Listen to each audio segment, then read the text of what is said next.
The morning rain had just stopped when Marcus Hale noticed the woman slumped on the bus stop bench, one hand braced against her swollen belly, the other trembling as if the cold had seeped straight into her bones. The city was already awake, sunlight breaking through the clouds in thin, hopeful streaks, but she looked like someone running out of time. Marcus almost walked past her, his mind crowded with grocery lists, school drop-off reminders, and the quiet ache that came with being a single father trying to hold everything together. Then she lifted her head, and something in her exhausted posture pulled him back, like fate clearing its throat. If you believe that kindness can change lives, that second chances sometimes arrive wrapped in pain and surprise, take a moment to like, comment, share, and subscribe to the channel Kindness Journal. Stories like this live because people still believe compassion matters. Marcus was not a man who went looking for trouble. His days were carefully measured, balanced between his job at a small architectural firm and caring for his 8-year-old son, Noah. Since his wife passed away 3 years earlier, the world had narrowed into routines that kept grief at bay. Every morning was daylight and motion, lunches packed while the sun climbed, homework checked in the afternoon glow, and quiet evenings where the house felt too big. He had learned to survive in daylight, when memories were less sharp, when life demanded movement. Seeing the pregnant woman struggling to stand stirred something deeper than habit. He offered help without thinking, guiding her to his car, noticing how light she felt, how thin her coat was for a spring morning that still carried winter's bite. He drove her to the nearest clinic, the city sliding by in bright storefronts and passing pedestrians who had no idea how close two lives were to colliding again. At the clinic, Marcus waited while nurses ushered her inside. He told himself he was only being decent, the kind of example he wanted Noah to grow up seeing. But as minutes stretched into an hour, unease settled in his chest.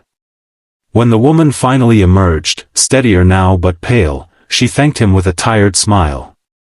That smile struck him like a memory half buried under years of dust.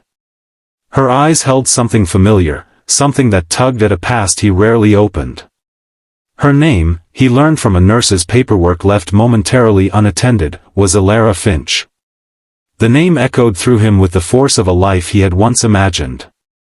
Alara had been his first love, the girl who taught him what it meant to hope wildly, to dream without fear. They had met in college, two young people convinced that love alone could bend the world to their will. Daylight memories flooded back, studying on grassy quads, laughter in crowded cafes, plans sketched on napkins.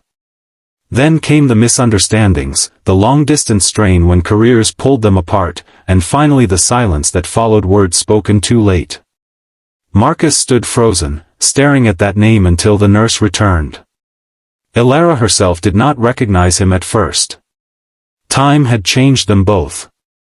Marcus wore responsibility in the lines around his eyes, while Alara carried exhaustion and an unborn child into a future that looked uncertain. They talked in careful, indirect ways, avoiding the past like a fragile object that might shatter if touched. Alara explained that she had moved back to the city after years away, that circumstances had not been kind, that she was alone. Marcus did not press for details. He understood loneliness too well to interrogate it.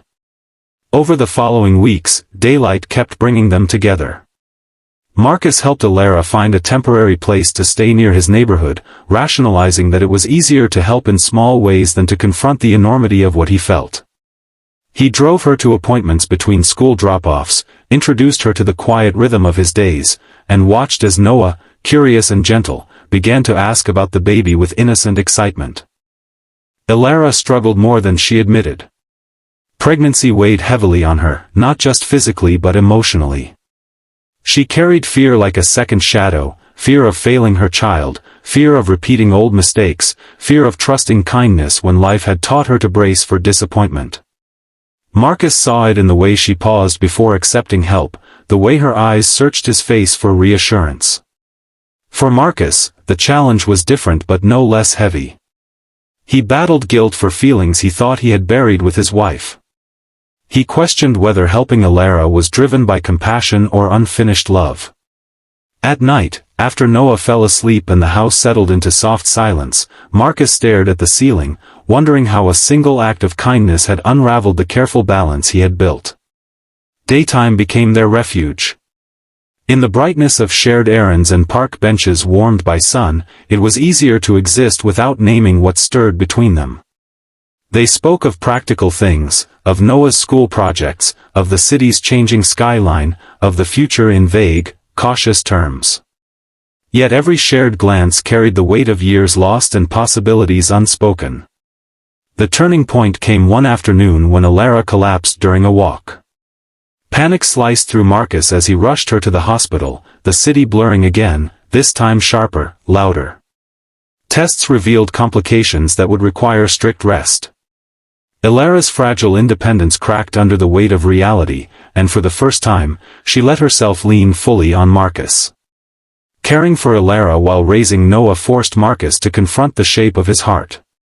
He watched Noah draw pictures for the baby, watched Alara smile through fear, and realized that love did not replace what had been lost.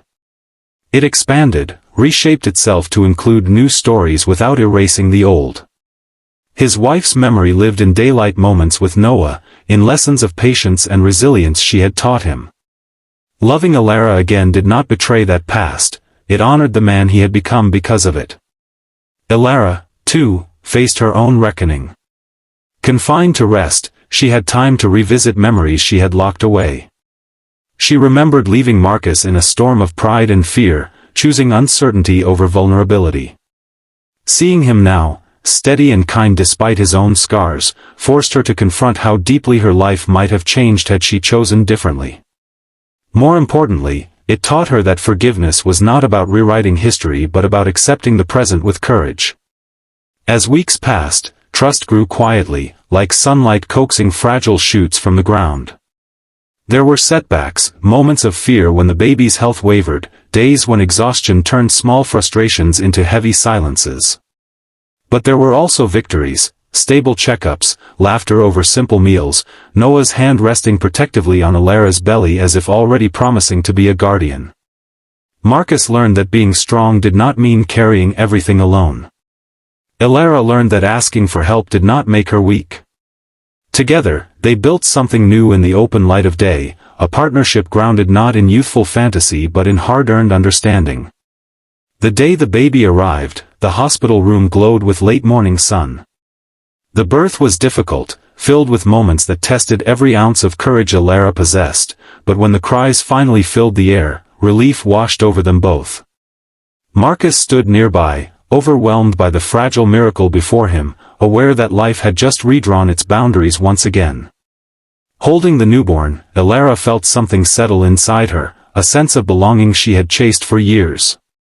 Marcus watched her with a tenderness that surprised him, realizing that love, when given space to mature, carried a depth he had never known before. If this story is touching something inside you, if it reminds you of love found again or kindness given without expectation, take a moment near the end of this video to like, comment, share, and support Kindness Journal. Your engagement helps stories like this reach hearts that need them. Before the ending, here is a special request for you. Please comment the word hope if this story made you believe in second chances. Life did not become perfect after that day. There were sleepless nights, financial worries, moments when the past resurfaced with sharp edges. But there was also laughter in daylight kitchens, shared glances that spoke of resilience, and a growing family stitched together by compassion rather than circumstance. Marcus understood now that helping a stranger had never been just about kindness. It had been an invitation from life to reopen his heart, to trust that love could return in unexpected forms. Alara understood that sometimes, the road back to oneself ran through the hands of someone willing to help without knowing the full story.